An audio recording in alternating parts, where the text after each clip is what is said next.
My name is Blake Waldrop.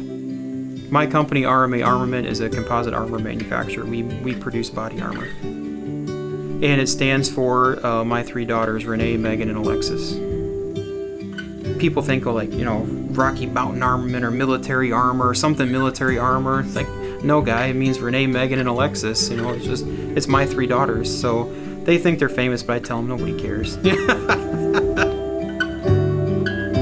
RMA Armament makes body armor, also known as bulletproof vests. Owner Blake Waldrop first used body armor when he was in the U.S. Marine Corps. I saw those commercials that they did, the late 90s, the guy climbing up the thing and fighting the dragon with a sword, and kind of caught my eye there, the Marine Corps being the sharpest uniforms out of the service. So, and plus I wanted a challenge, I wanted the hardest, I wanted to be the best. So that's why I joined the Marine Corps. Blake quickly made friends with the guys in his unit, including a soldier by the name of Lance Corporal Brian Perello. He was a quintessential perfect Marine. Square jaw, eager to please, hardworking, extremely dedicated to everybody, but not just me. We were all a core group, so very, very much a team player. Right before his unit was deployed, Blake received orders to go to the East Coast for additional training. I got voluntold to go to urban warfare training out in California.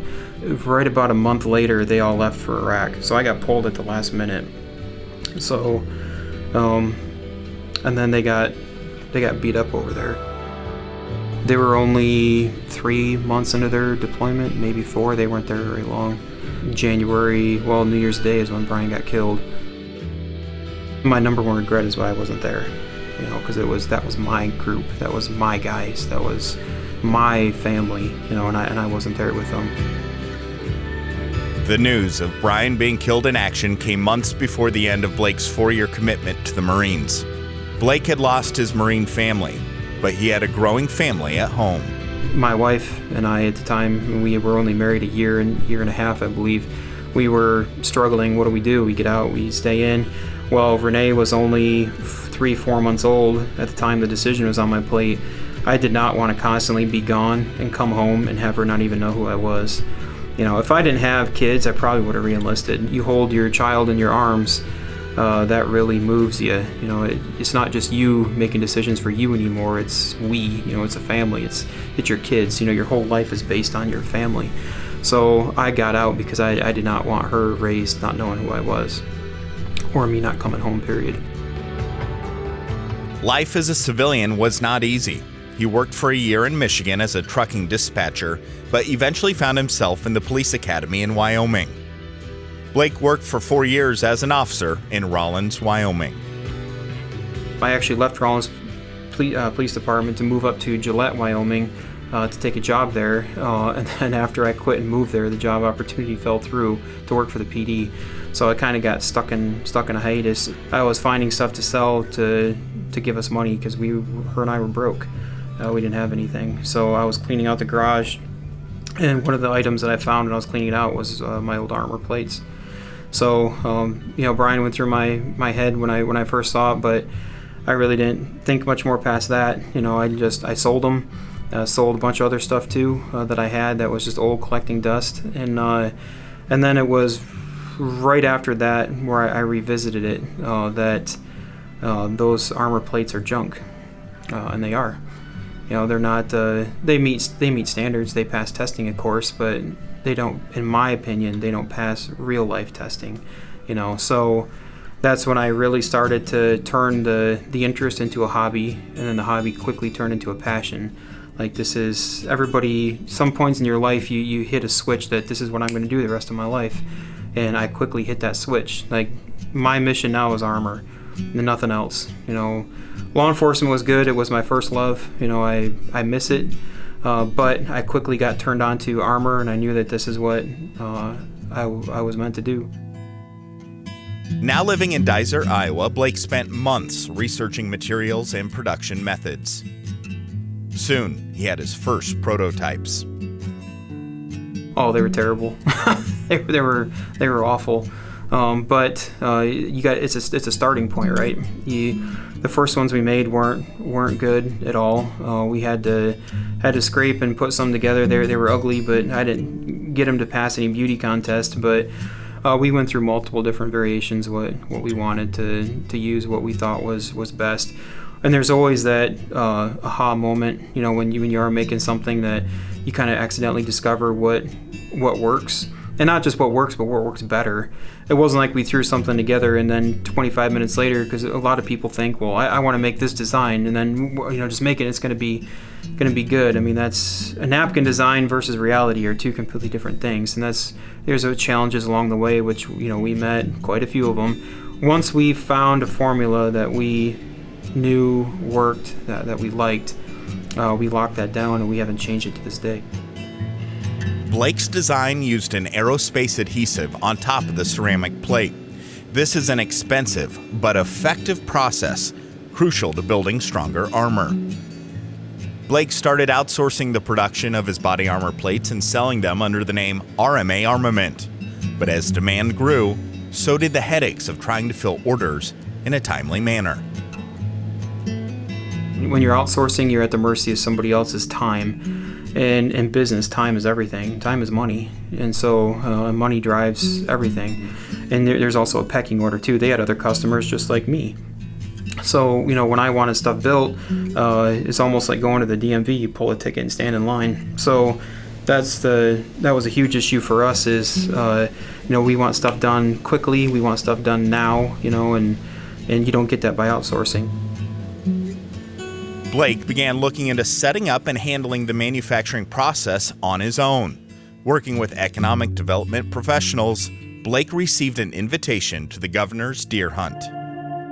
And then the first night of the hunt, we had a dinner here in Centerville, right downtown. So I came to the dinner, got introduced to all the local movers and shakers, all the economic people, and that's what put all the wheels into motion, because they asked me, hey, what do you got in business? So I told them about the armor, told us about us wanting to make it, and I was talking to, at that time, the city manager, Patrick Antonin, and he said, what's the number one thing that you need? And I said, I need a building, by far. And where am I going to put all the equipment? Where am I going to set up shop?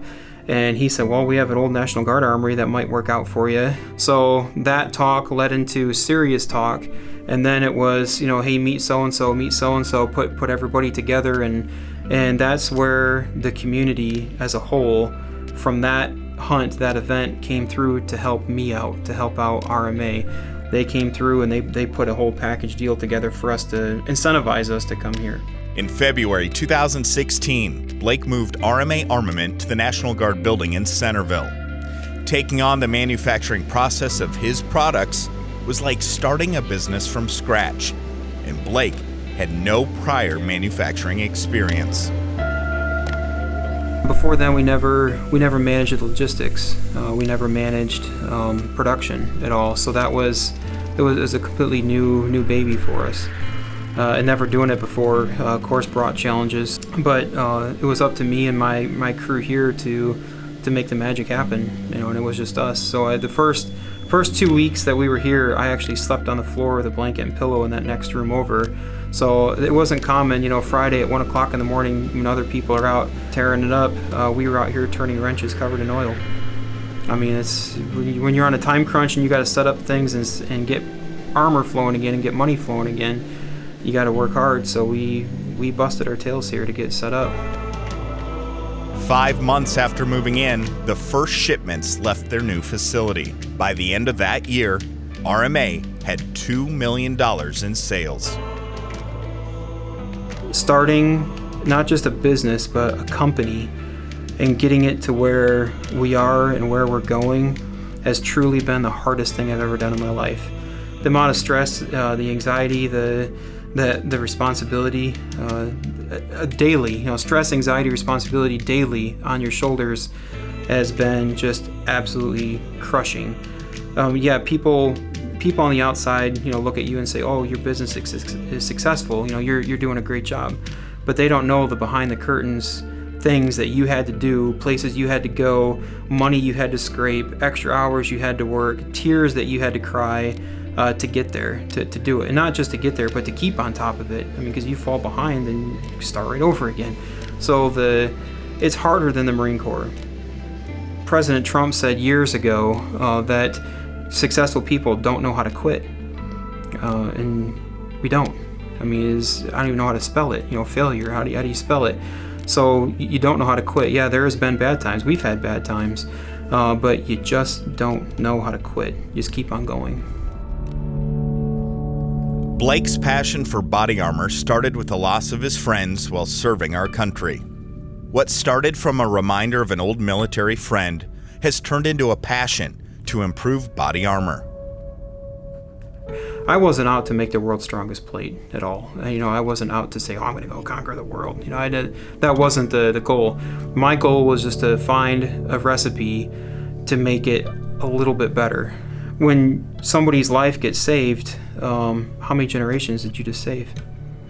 Nobody really knows, but it's a ripple effect. It's a significant impact. That's what I want. Long after I'm dead and gone, I want people to look back and say, the work that they did there, and it's not just me. I'm not going to take all the credit for it. It's everybody here. The work that they did there has a positive effect for several generations to come, and that's what I want.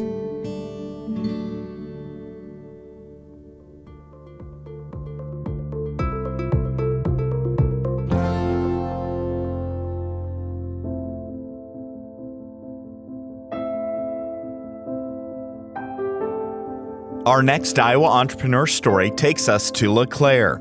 About 4,000 people live in this beautiful town that overlooks the upper Mississippi River. And over 50,000 tourists come each year to visit the birthplace of Buffalo Bill Cody and explore the many businesses in the Cody Road Historic District. LeClaire is also home to our next Iowa entrepreneur, Mississippi River Distilling Company. Brothers Ryan and Garrett Burchett founded this business in 2010, but they learned about entrepreneurship growing up in Harlan, Iowa. My dad ran a road construction business called Stayboat Construction with his three brothers. So that means all my cousins and everybody else were there. My first job, technically, was sweeping for 25 cents an hour down there on Saturdays. Of course, growing up, all the boys in the family were out on the road crews from junior high all the way through college. And so our summers weren't spent on the baseball diamond or, swim team, stuff like that. It was out on the road crew with our cousins. And at the time, I didn't think it was very much fun, but looking back on it, we had a blast out there on the road. I always joked that I learned what I didn't want to do for a living, but what I did learn was how to work hard and how to start at 4 a.m. and be done at midnight sometimes. And if the equipment broke, you stayed and got it fixed so you could work the next day and all that stuff. The brothers graduated high school and went their separate ways. Ryan became a meteorologist and worked for several TV stations across the country. Garrett used his education in civil engineering and was a transportation planner in Dallas, Texas. In 2009, the brothers came up with an idea to start a business together. I think a lot of people, in that time frame of 2009 to say 2012, kind of looked at their job and, is this really what I want to be doing the rest of my life? This opportunity came along. It was kind of a harebrained scheme that Ryan pitched to me, and I said, well, yeah, let's put it on paper at least, and see what we have or what we don't have. And sure enough, our numbers weren't crazy. They were fairly conservative. We bounced it off, all kinds of people looking at a business plan, and it really started to hum when the bank didn't think we were crazy. When a bank was willing to take a look at it and say, well, we think you have something that we can loan on, well, then all of a sudden you're like, oh, this could really happen. In 2010, Garrett quit his job and moved his family from Texas to Iowa. Ryan stayed on as the chief meteorologist at a Quad Cities TV station while spending many hours launching the business. We had no idea what we were getting ourselves into. And I say that all the time. People ask me, I said, no one would start a business if they knew what they were getting themselves into. It's not a voice of regret. It's just the truth, because you have no idea what's about to come down the pipe. There's no way you can envision how much time it takes, how much work, what the sacrifice is for you and your family and the people around you. But that doesn't mean I would trade it for the world. The first year wasn't easy, but the brothers stuck with their dream and persevered. It was rough, and it was rough on everybody. I mean, it was rough on our families, it was rough on us. And I look back on it now and I'm like, how did we ever get it all done? That was kind of the things that made us what we are today. That toughness of, this pump broke. Well, we're going to take 5-gallon buckets and we're going to, carry it from over here into that still, and we're just going to get it done. And that's one of those things that I look back on my time with my dad that I never appreciated, where he would just be like, we're working today, regardless of, you can find any excuse in the world for why you don't have to turn a knob or get it done. But when it's your own and you know that it's lost time, you just find ways. And that's kind of been our business ever since. We just find a way to get things done. The hard work paid off, and the business grew significantly in the first several years. Our location has been huge. Right on the banks of the Mississippi River in a high tourist traffic area. Our business opened right about the time that the American Pickers went through the roof, and that's just a couple blocks down the street. And that would bring thousands of people to town, but it's really, especially at the time, was just a small garage, and you'd spend a few minutes there, then it was like, well, now what else is there to do? Oh, there's a distillery? Oh, I'm in, And so we see 50,000 people plus a year take our daily tours. I can't imagine where we'd be without the retail business that we do here, and that's been so important to the operation. The other thing was we got involved with the right people from the very beginning as far as teaching us how to do this. We trained in Germany with the company that built our still. We still consult with the guy who helped us with all that, and they've become great family friends. Matter of fact, his 22-year-old daughter's living with us for the summer, came over from Germany, and having the right equipment and the right recipes to get started on the right foot was pretty important too, because if you put rotten stuff in a bottle, you're not going to last long. While working on growing their business, Ryan and Garrett spent many hours at the state capitol educating government officials. With the current law, Mississippi River Distilling Company could sell bottles of their liquor, but couldn't serve it to the 50,000 tourists that came through their doors each year. We could see from our peers in other states what an important piece of the puzzle that was to get them to the next level. And for most of the people we were talking to in the surrounding states, they're talking it was double, triple, quadrupling their business. We knew it was important, and we're looking around us at what breweries and wineries could do, and it baffled us why we couldn't get it through the legislature to say, just level the playing field. We're not asking for preferential treatment, we're just asking for equal treatment across the board. The governor himself probably made 7 trips out here over the course of the last 5 years. And we just stayed after him. We stayed after everybody. We've had more senators and representatives through these doors trying to showcase it. And then we would go to other distilleries throughout the state and showcase that distillery also. Because it was a fight for all of us. We all had to show that influence and why it was important. Once again, the brothers' hard work paid off. The bill was signed by Governor Branstad, and the law went into effect on July 1st, 2017. I think that what we're going to be able to do here down the road as far as growing our brand presence because of the changes that happened because of this law, the sky's really the limit now. Our biggest problem is probably going to be what we have for space to lay down whiskey and that kind of thing. But I've always said I just want to be a little bit bigger micro distillery. If we ever got so big that we couldn't do the things that made our products special, then what's the point? It's important to me that we stay true to our roots in that we're always a local company. We always locally source those ingredients and do things the right way. Mississippi River Distilling Company is now shipping their products globally, something the brothers never expected when starting their business. We sell a tremendous amount of product in New York, Florida, and Texas. It's kind of weird. We never expected the amount of growth out our front door here in Iowa. We never expected some of the wholesale growth that we've seen in some of those far off markets like New York. But sure enough, they've happened. For us, we just underwent an expansion that tripled our capacity. So with whiskey, you're speculating on a few years out. If you don't have aged whiskey, you can't sell it. So you can't sell what you don't have. And not only can you not sell what you don't have, it has to be aged. So we're forecasting and making assumptions on what our sales will be 2, 3, 4 years out.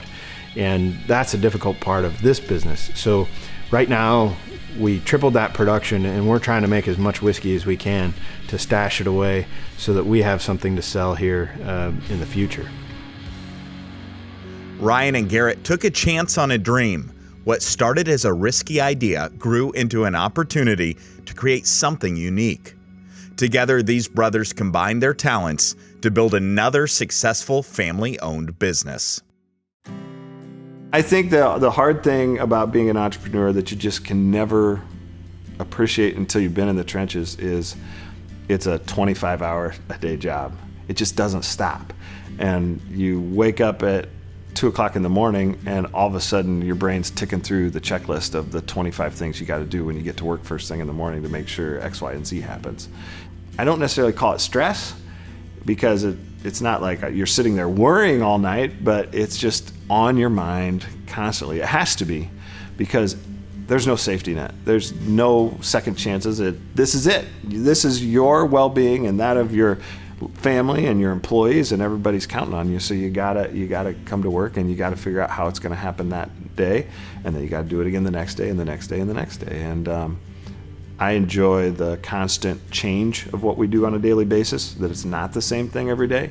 This business now, compared to where it was a year ago, is now totally changed. It's constantly reinventing itself and turning into something different, and that challenge is what keeps it fresh for me and makes me want to come back all the time. And as long as you're willing to work hard and you have something that's personal to you, to your core, it'll be worth it. Even if you fall flat on your face, to say that I did it and I gave it my all, I think it would be worth it. I just think that it takes a strange bird to be able to jump into this pool and say, this is what I want to do. But it seems like there's more and more of us strange birds around every day, so go for it.